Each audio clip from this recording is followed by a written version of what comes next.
Good evening and welcome to 7:30 WA. I'm Andrew O'Connor. First tonight, a storm brewing over wages and conditions for the state's oil and gas workers. Earlier this week, the Federal Employment Minister warned of a wages breakout if unions and employers don't act responsibly in negotiating new agreements. It comes as WA's maritime workers are demanding a 22% pay rise over 4 years. Compensation, they say, for working in tough offshore conditions. But employers have rejected the demand, saying it comes on top of other large increases which are already eroding Australia's competitive edge. The threat of industrial action is now on the table. Catherine Diss reports.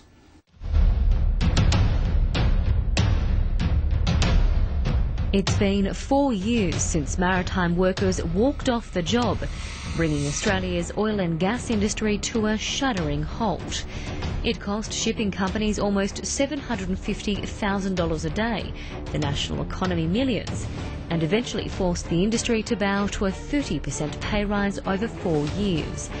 Now the threat of similar action is again on the cards.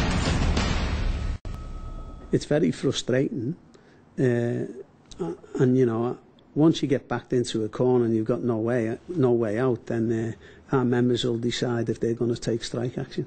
We thought we were making some progress last year. We dealt with some important issues the union stated were important, but we're at a situation where we just haven't brought the claims down out of the clouds into something realistic.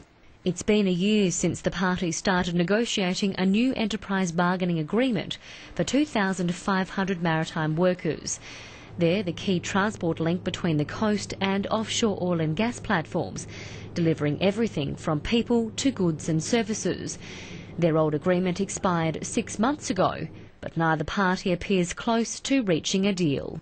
There are some issues that we are determined to support, and that issue is about securing Australians in their own country, working in their own country, paying taxes in this country and securing their wages and conditions long term. The main sticking points for the union are securing a 22% pay rise over the next 4 years. The industry is only offering 16.5%.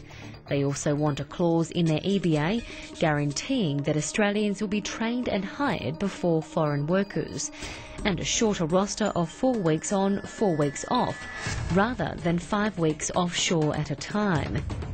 While the industry believes it's addressed the issue of foreign labour, it says the other major claims remain unrealistic. It claims most workers already earn between $170,000 and $240,000 a year. We have very clearly indicated that 22% is not in the realm of a wage increase that can be countenanced. But there are simply too many claims on the table.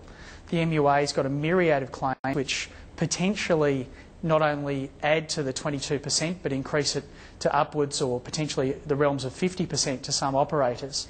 The construction of several liquefied natural gas projects off the Australian coast in tandem over the past 5 years has given workers the upper hand when securing pay rises. Research shows wages for maritime workers have grown by about 50% over that period. We've got 6 LNG projects in Australia under construction, a very limited workforce, and the unions have taken the opportunity to gain significant wage increases for their members.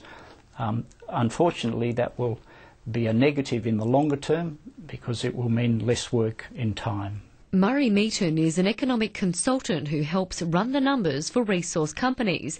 He says high wages have been a factor in cost blowouts on major resource projects off the WA coast. The Gorgon Gas project is one example. Its cost has increased by $17 billion since it was signed off on in 2009. But unions argue logistical and managerial problems are mostly to blame. Our workplace productivity is around 30% less than the United States, and our wages are up to 30% higher. Now, to me, that roughly translates into an operating cost in Australia of potentially 50% higher than the United States. That means, of course, that it will be dramatically higher than Africa or our Asian competitors. And it's raising questions about whether Australia is pricing itself out of contention.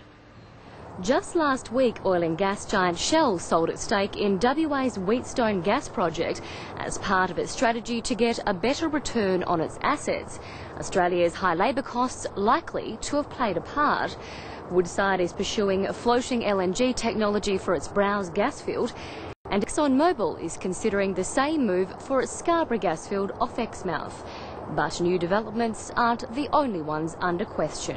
I understand that Chevron were contemplating a fourth train for the Gorgon project and that project has been deferred. There are considerable competitive pressures coming on the industry, not only from the developing world but from our fellow OECD countries, and we need to be cost competitive against those type of operations. Mr Meaton believes companies will continue to opt for cheaper development options or go elsewhere. We will see some more projects, but in order to overcome the high labour costs here, we'll see a trend towards floating LNG. But it doesn't bring the same benefits to the state or its workforce. A lot of the specialised equipment on FLNG vessels will need to come from overseas, and a lot of that equipment may well go back overseas to be serviced. If floating LNGs come into play over here, you'd be costing local jobs of somewhere in the vicinity of 7,000 and the spin-off. So, you know, we're against it.